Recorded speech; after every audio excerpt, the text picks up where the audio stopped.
Emergency room enthusiasts, welcome back. So in my last video, I talked about the things that I really enjoy about working in the ER. And I also mentioned that there's some negative aspects to it as well. Of course, this is to be expected with any line of work or any place that you would work. But because I want to be genuine with you guys and give you realistic expectations about what it's like in the ER, I think it's only fair to visit some of these topics as well. Before we start, I will say that there is some sad and serious elements to this video because that's just the reality of working in the ER. So if that's something that might bother you, I'd recommend maybe skipping this video. All right, let's jump in.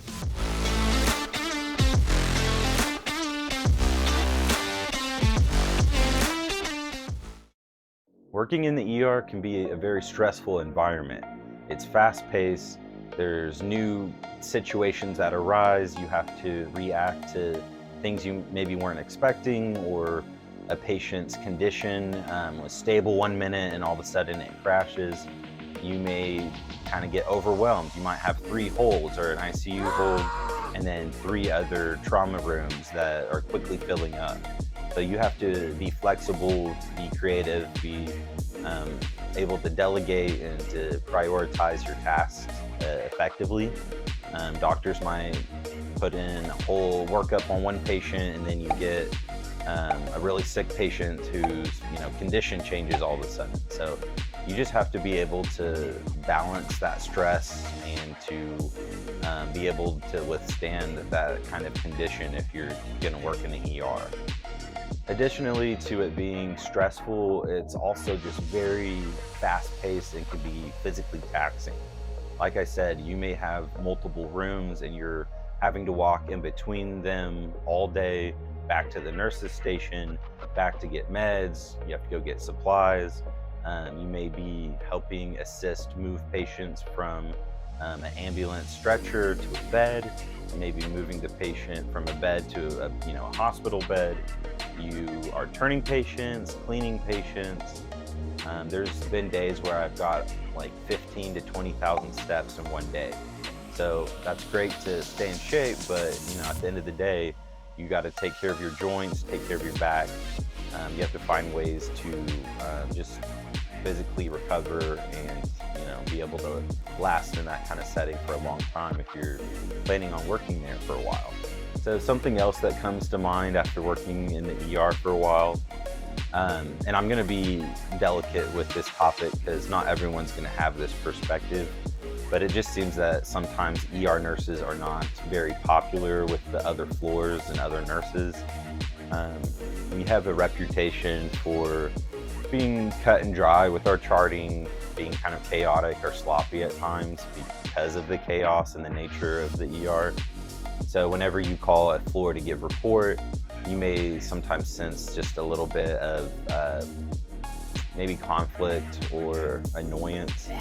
And it just so happens that we're the ones that are the means for, giving a floor their next assignment with a patient. So just understand that that can be a dynamic sometimes, and be respectful, be kind, try to communicate clearly, and make sure you've completed all the orders that were put in while that patient was with you.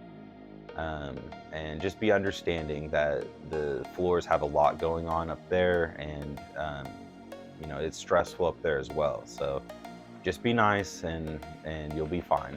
Bodily fluids, you're going to come in contact with all of them all the time in the ER. You will have patients that were not able to take care of themselves, or they've been sitting in their own poop and pee for weeks at a time, and you are going to be the person that helps clean them up and helps get them into a better condition than when they came in. That's part of our job, is to provide that kind of care. So you're gonna see blood, you're gonna see feces, and you're gonna see bloody feces and throw up, and those things don't bother me personally. Just a side note, loogies is kind of my kryptonite. I do not care for that. But we make it and we do our best, and that is a big part of this job. And you're going to come across bed bugs and other critters, and you're just going to have to be aware of your surroundings and be understanding that that is part of your day to day. You're going to deal with it every day. So, I know the ER is kind of glamorized sometimes, like, wow, you're saving lives and you're getting to do all these different skills. And yeah, that's true, but you're also going to be cleaning people up all the time. So the other thing I would bring up as far as what is difficult about working in the ER is that you're going to witness a lot of sad things.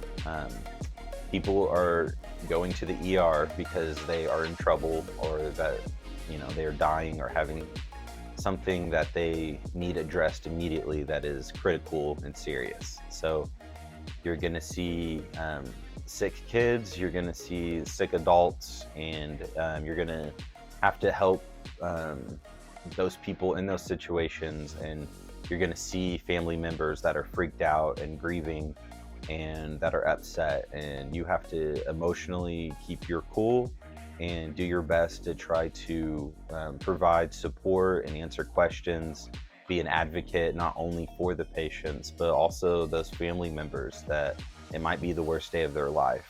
And so not to take that lightly and to step up and try to do your best in those situations. Um, it can be taxing for sure emotionally.